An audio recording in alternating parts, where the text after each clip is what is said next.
For 200 years, Western civilization poured its blood into a coastline it was never supposed to keep. By the spring of 1291, one city was all that remained. Acre, a walled port on what is now the northern coast of Israel. Population, 40,000. The richest harbor in the eastern Mediterranean.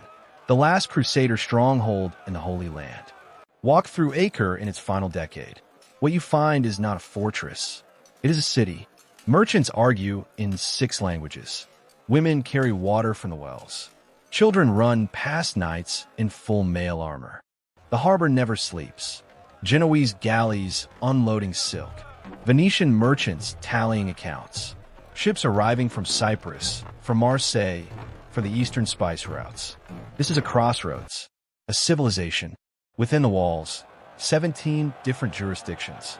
The Venetian quarter, the Genoese quarter, the Hospitaller compound, the Templars' massive fortress on the western promontory, the Teutonic Knights, each with its own flag, its own courts, its own laws. They despise each other. The Venetians and Genoese are in open street fighting as recently as 1258. But the city holds, because trade is more powerful than hatred. For now, outside the walls, the world has been narrowing for decades. Jerusalem fell to Saladin in 1187. Damietta, Caesarea, Jaffa, Haifa. One by one, the Crusader cities go dark. In Cairo, a new sultan has come to power, Al-Ashraf Khalid. He is 28 years old, methodical, patient, absolute. He has a single objective, to erase every Frankish presence from the Levant. Permanently. The Hospitaller Grand Master, Jean de Villiers, sends urgent letters to the kings of Europe. He needs soldiers. He needs ships. He needs anything. The letters are received. The response is almost complete silence. The autumn of 1290. A crusade arrives, technically. A few thousand undisciplined Italian peasants and militia. They immediately massacre Muslims and Eastern Christians alike in the streets of Acre, making any peace negotiation impossible. It is the worst possible help at the worst possible moment. Khalil uses the massacre as his justification. He sends an ambassador to Acre with a single message: surrender or face what comes next. The Templars execute the ambassador. In the winter of 1291, Khalil assembles the largest army ever brought against a Crusader city.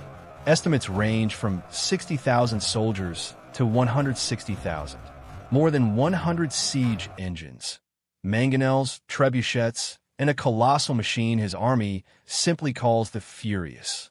April 5th, 1291, the Mamluk army arrives outside the walls of Acre. The defenders look out from the towers. The horizon has disappeared. It has been replaced by an army. For 6 weeks, Khalil's engineers pound the walls day and night. The stones crack. Repair crews work under fire. The walls hold, barely. The defenders know that the walls are the only reason they are still alive.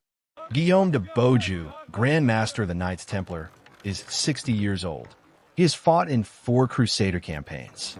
He organizes a night raid by boat against the Mamluk siege engines. It nearly works. In the dark, a tent rope catches his men. They entangle, stumble. The alarm goes up. They retreat. May 15th, the Venetians and Genoese stop fighting each other. This is how serious it has become. May 18th, 1291. Before dawn, the final assault begins. 100 Mamluk war drums strike simultaneously. The sound carries 10 kilometers across the flat coastal plain. Inside the city, everyone wakes. Everyone understands. The first breach opens at the accursed tower, the northeastern corner of the walls. The Mamluk infantry pours through.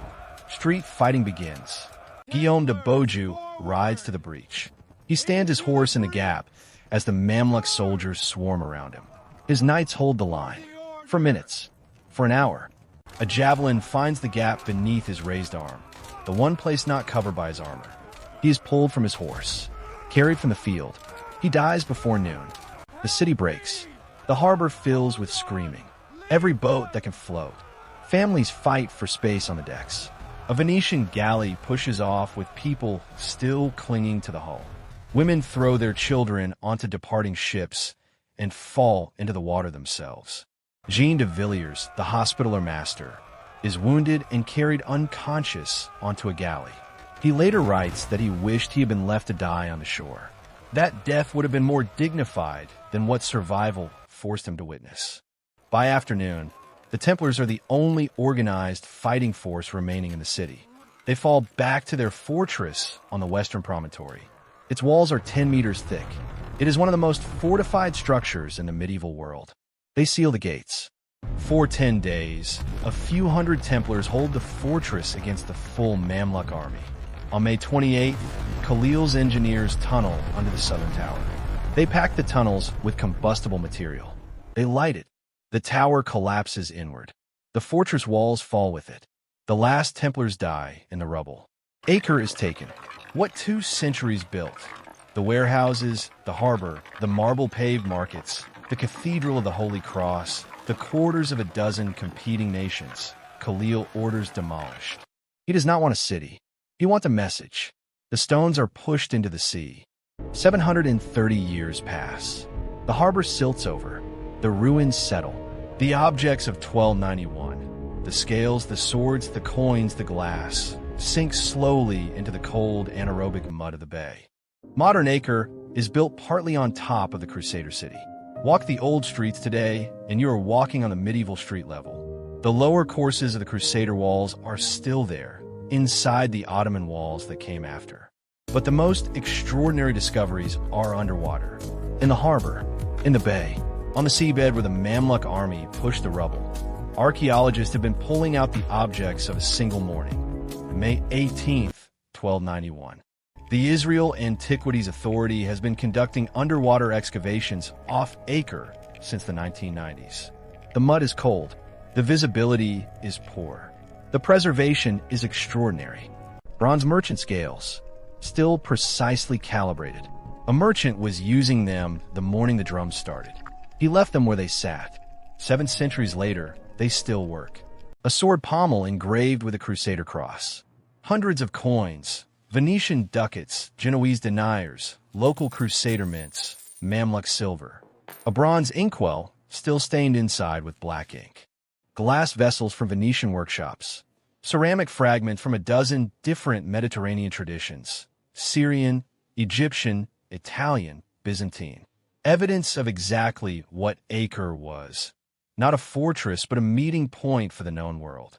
In 2021, underwater archaeologists found ship timbers and an anchor chain from the final evacuation period. The physical remains of a vessel that was either trying to reach the harbor or flee it on that last morning. Below the silt, thousands of objects are still waiting. Every few years, a storm shifts the sediment. The water releases something, and archaeologists pull into the light, something a person last held in the spring of 1291. Al-Ashraf Khalil wanted erasure. He nearly had it, but the sea kept what the land forgot. The sea is still keeping it. Down there, in the dark, the city is still intact.